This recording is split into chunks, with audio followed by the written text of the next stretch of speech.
दाऊ सिंह जी, आप भी अगर व्यस्त ना हो तो पधारे सर। अब सुने आप पहले इधर, जैसे कि आपको अवगत कराया गया है कि डाकघर और बैंक से संबंधित जितनी भी जानकारियां हैं, जो बारीकियां हैं, जो अपने को नहीं पता है, कई बार अपन बैंक में जाते हैं और डाकघर में जाते हैं, कई तरह की समस्याओं का सामना करना पड़ता है हमें। कई तरह के ऐसे फॉर्म है, जैसे कि खाता खुलाने से लेकर कई बार अपने बचत जो होती है उनको और किसी दूसरे जो है क्षेत्र में इन्वेस्ट करने के लिए भी अपन कई बार बैंक में जाते हैं और जानकारी जुटाने की कोशिश करते हैं। लेकिन बैंक में भी व्यस्तताओं के चलते हुए साहब हमें पूर्ण जानकारी नहीं दे पाते हैं। अगर उनके टेबल पर अगर उनको वक्त नहीं है तो कुछ जानकारी आपको यही दे देंगे उनकी ओर से। तो अब मैं आग्रह करूंगा श्रीमान उमाकांत जी दादी साहब से कि आप आए और इन प्यारे बच्चों को, जो अभी 11th 12th के बच्चे हैं, ये आगे आने वाले समय में इनको बैंक से की समस्याओं का सामना करना पड़ेगा और कई काम इनको बैंक से और डाकघर से पढ़ने वाले हैं। तो आप पधारें सर उमाकांत जी।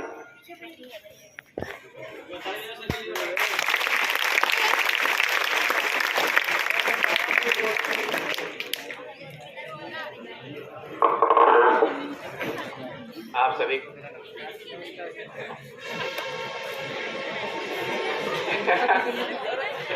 विद्यालय प्रबंधन को धन्यवाद कि मुझे बुलाया के लिए। ठीक है, फिर से एक बार आप सभी को नमस्कार। मुझे यहाँ करीबन 3 महीने हो गए, तो शायद पहला ही मौका होगा कि विद्यालय में आके आप सबसे, स्टाफ से या बच्चों से रूबरू होने का मौका मिला। और आप सही कह रहे थे, ब्रांच में लगभग सभी का आना होता होगा, लेकिन व्यवस्था कुछ ज्यादा रहती है वहाँ पे। इतना ठीक है, अभी वहाँ थोड़ी व्यवस्था रहती है, तो इस तरह से बात नहीं हो पाती है। वहाँ जिस काम के लिए आप आए वो काम फटाफट से करके, तो जिस संदर्भ में आज आप बात करने वाले हैं वो एक तरह से वित्तीय साक्षरता हो गई है। और इस सब पे काफी जोर है। ऐसा नहीं है केवल आप लोगों के लिए, हर क्षेत्र के लिए जो भी लोग अभी वित्तीय साक्षरता इस चीज से जागरूक नहीं है, इवन बैंक को कैंप लगा के भी इस बारे में जागरूक करना होता है। हालांकि अभी मुझे लगता नहीं है आप में से कुछ लोग बचे होंगे जिनके अकाउंट ना खुले हो। है कुछ लोग ऐसे, कोई हाथ ऊपर करेगा जिन्होंने अकाउंट अभी तक नहीं खुलवाया है? बहुत कम लोग हैं, लगभग सारे लोग बैंक से जुड़े हुए हैं। बहुत अच्छी चीज है। मुझे याद है कॉलेज में जाने के बाद मैंने पहला अकाउंट खुलवाया था अपना। उसमें मुझे कोई चेक लगाना था, छोटी सी चीज थी। हो सकता है आपके तो अभी डायरेक्ट अकाउंट में आता है, स्कॉलरशिप वगैरह अगर कुछ भी आती हो। एक चेक लगाना था मुझे। मैं बैंक गया, एक डिपॉजिट स्लिप ली, फिर मुझे लगा इसकी क्या जरूरत है, चेक पे नाम लिखा हुआ है। मैंने वो चेक ड्रॉप बॉक्स में डाल दिया। यहाँ पे आपने अगर ब्रांच में आया तो देखा होगा, एंटर होते ही एक ड्रॉप बॉक्स बना हुआ है।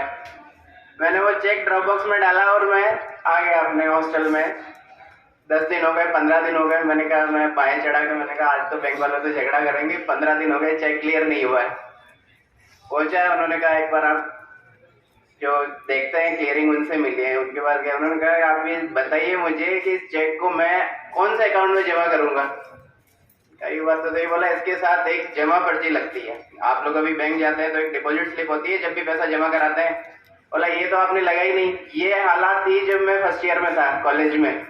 अभी आप किसी 6th स्टैंडर्ड के बच्चे को भी अगर पूछेंगे ना, वो आपको बता देगा कि कैसे पैसा निकालना है और कैसे पैसा जमा कराना है। तो काफी बदलाव आए, चीजें डिजिटल भी हो चुकी है। हालांकि आपके स्तर पे वो भी चीजें है नहीं, लेकिन अकाउंट खुलवाने के लिए अगर आप जाते हैं, 10 साल से ऊपर अगर आप हैं, तो हमारे बाहर BC पॉइंट बने हुए हैं। अगर उनके पास आप जाते हैं तो शायद वो आपका अकाउंट डिजिटली, वहीं अगर आपका आधार है उसमें मोबाइल नंबर लिंक है, तुरंत आपका अकाउंट नंबर खोल देंगे वो। कई बच्चों ने आप में खुलाया भी होगा। तो शुरुआत यही से करते हैं कि बचत खाता खोलना। सबसे बेसिक नीड जो रहेगी आप लोगों के लिए भी, वो है एक आपका सेविंग अकाउंट होना चाहिए। काफी तरह के होते हैं, लेकिन बच्चों के लिए जो रहेगा जीरो बैलेंस। आप आते भी होंगे ये पूछते होंगे सर जीरो बैलेंस रखना है हमें। हालांकि जीरो बैलेंस एक अलग चीज है। हमने अकाउंट खुलवाया तो बचत तो करनी है। जब नाम ही खाते का बचत खाता है, आप स्टूडेंट खुलवा सकते हैं, आपका आधार बना हुआ है वो ला सकते हैं। आपको अगर स्कूल आई कार्ड दे रहा है, आपको स्कूल का आई कार्ड लेके आ सकते हैं, उससे अकाउंट खुल सकता है। उसकी कंडीशन एक रहेगी कि हर 3 से 4 महीने में आप उसमें एक बार लेन देन करें। लेन देन का मतलब ये हो गया उससे आप पैसा निकालें जरूर। अब आप निकालेंगे कब? जब पैसा जमा होगा। कुछ बच्चे जिनको स्कॉलरशिप आती होगी, विद्यालय की तरफ से छात्रवृत्ति मिलती है, वो पैसा भी आप काम में लेते हैं। आप आपकी खुद की बचत भी काम में ले सकते हैं। मुझे नहीं लगता कि आप अपने अभिभावक को कहेंगे कि मुझे कुछ खाता अकाउंट में, कुछ पैसा अकाउंट में जमा करवाना है, कोई मना करेंगे। तो आप छोटी बचत 100 रुपए, 200 रुपए, 500 रुपए जैसा भी रहे जमा करिए, निकालिए। और ऐसा नहीं है कि वो जो जमा किया है उसे तुरंत निकालना ही है। आप बचत की आदत भी लगा सकते हैं कि हमें बचत की आदत है कि हम हर महीने 100 रुपए डालेंगे, कभी जरूरत रह गई 2 महीने 3 महीने में, आप ये करेंगे तो आपका जो अकाउंट है वो ऑपरेटिव रहेगा। नहीं तो किसी दिन जरूरत आपको पड़ी कि आपने स्कॉलरशिप का चेक जमा करवाया, पता लगा कि अकाउंट बंद पड़ा है, उसको फिर आपको चालू करवाना लगेगा। अकाउंट हमें खुलवाना है, अकाउंट में नियमित रूप से हमें लेन देन करना है। इसके अलावा बचत करने का फिर एक आवर्ती जमा, जिसको हम आरडी कहते हैं, जिसमें हर महीने आप जमा करवा सकते हैं, कम से कम आपको साल भर के लिए वो करवाना होता है, वो चीज हम कर सकते हैं। इसी आवर्ती जमा का एक अलग रूप होता है फिक्स डिपॉजिट। आप लोगों के शायद हो सकता है इनके सब्जेक्ट में भी हो ये चीजें, तो बिल्कुल है सर, आ रही है वित्तीय साक्षरता वाली चीजें जहाँ तक मुझे लगता है शायद सब्जेक्ट में होगी है। मैं जहाँ तक पढ़ता था तब तक तो ये चीजें नहीं थी, माफ कीजिएगा।